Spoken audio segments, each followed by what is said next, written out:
ભાઈ શું નજારો છે। તુંગનાથ મહાદેવથી અમે બદ્રીનાથ બાજુ જઈએ છીએ અને આ ઊંચા ઊંચા ડુંગર અને આ કુદરતી સૌંદર્ય, આમ કહેવાય કે વર્લ્ડનો હાઈએસ્ટ ખતરનાક હાઈવે કયો ને તોય હાલે।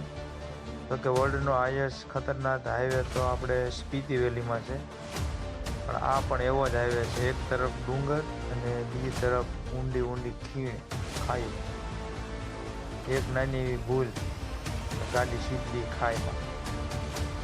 એટલા ખતરનાક રોડ છે બદ્રીનાથ જવાના। હજી કેદારનાથના રોડ સારા છે, પણ બદ્રીનાથના રોડ ખરાબ। અને આ જુઓ તમે ડિવાઈડર બાંધ્યા વિનાનો રોડ, અહીંથી ગાડી નીચે પડે એટલે પૂરું। પણ હા એક છે, આ કુદરતી નજારો, આ સૌંદર્ય જોવો છે કેટલું મસ્ત છે। આ જાણે એમ લાગે કે પેન્ટિંગ કરી હોય એવું, ખૂબ જ સરસ એમ કરો ને તો વાતાવરણ અને ત્યાંના નજારા ખૂબસૂરત છે। ઉત્તરાખંડ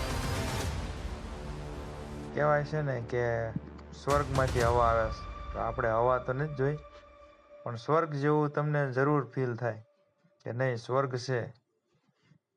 એક ફેરું અહીંયા જવા જેવું છે। આ ઝરણા જુઓ, પાણી ખળખળ વહેતું, ખૂબસૂરત ઉત્તરાખંડ।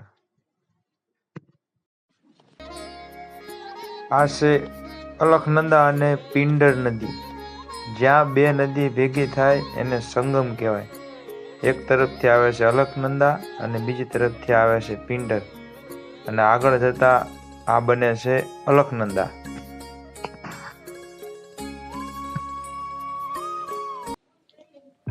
ભાઈઓ, હું તો એમ કહું છું કે તમે ઉત્તરાખંડમાં 4 ધામની યાત્રા કરવા જાઓ તો ઘરનું 2 વ્હીલ કે ઘરની 4 વ્હીલ કે ઘરનું કોઈ પણ વાહન લઈને જવું, અથવા અમારી જેમાં રેન્ટમાં એટલે કે ભાડે 2 વ્હીલ લઈ લેવી।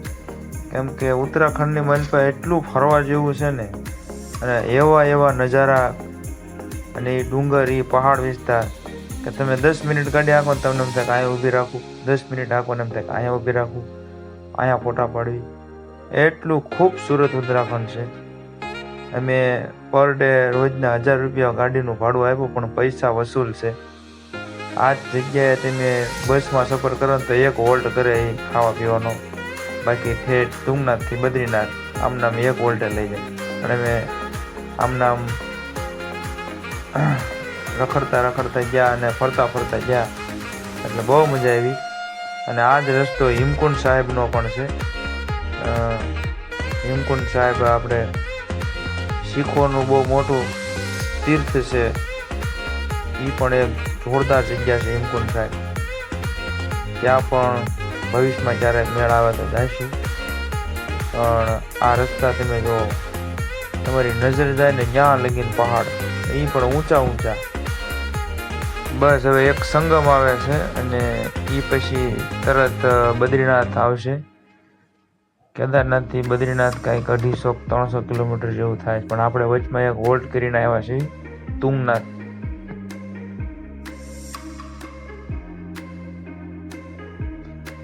આવી જ રીતે બના રહેજો વિડીયોમાં। હવે તમને લઈ જાઉં છું બદ્રીનાથ। 4 ધામમાંથી એક ધામ છે બદ્રીનાથ ટેમ્પલ, મોટા 4 ધામમાંથી। અને ઉત્તરાખંડના 4 ધામમાંથી તો છે જ તે, પણ આ તો મોટા 4 ધામમાંથી પણ એક મોટું ધામ છે બદ્રી વિશાળ, એટલે કે બદ્રીનાથ।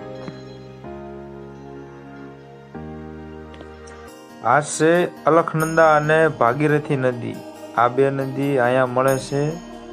ત્યારબાદ આની પછી આ નદીનું નામ ગંગા પડ્યું, જય ગંગે। આ છે ટનલ, ડુંગરાને અમુક કાપીને આવી ટનલો બનાવવામાં આવે છે। હવે તો રેલગાડી પણ ચાલુ થાય છે 4 ધામ માટે, પણ અમુક સમય લગીને જ તે, કેમ કે ઠેઠ લગીને નહીં જાય, થોડાક વિસ્તાર લગીને આવશે, એટલે એ પછી સરળ થાય છે 4 ધામ કરવા। અને આ જાળી જુઓ, આ જાળી એટલે મારી છે કે ઉપરથી પાણા પડે નહીં. નકર અમુક એવા કિસ્સા બનેલા છે કે પાણા પડે ને તો હેલ્મેટ અમુકે ન પહેર્યું હોય ને તો માથા ઉપર વાગી જાય અને એક્સિડન્ટ પણ થઈ શકે છે. એટલે એ રીતે જાળી મારી હોય. સેફટીની બાબતે ઉત્તરાખંડ બેસ્ટ છે. કોઈ પણ ઠેકાણે રસ્તો બંધ થયો હોય તો તરત જ ત્યાંનો તંત્ર એટલું બધું ઓલું આમ કહેવાય ને કે તાત્કાલિક સારવાર, તાત્કાલિક રસ્તો કરી આપે આપણને. અને હવે ટૂંક જ સમયમાં બસ બદ્રીનાથ પહોંચવા ઉપર છે. આ બદ્રીનાથનો રૂટ બહુ લાંબો છે અને રસ્તો અમુક ઠેકાણે ખરાબ છે એટલે વાર લાગે. અને જો રસ્તામાં હજી કામ ચાલુ જ છે. અને અમે ચોમાસામાં ગયા હતા એટલે થોડો ઘણો વરસાદ પણ અમને નડ્યો હતો. જય બદ્રી વિશાળ એટલે કે જય બદ્રીનાથ.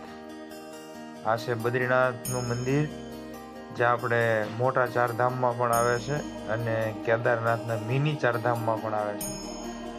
આની અંદર ભગવાન વિષ્ણુની મૂર્તિ છે. અંદર કેમેરો નથી લઈ જાવ દાદા એટલે બહારથી ઉતાર્યો છે. આ છે બદ્રીનાથનું મંદિર. જય બદ્રી વિશાળ.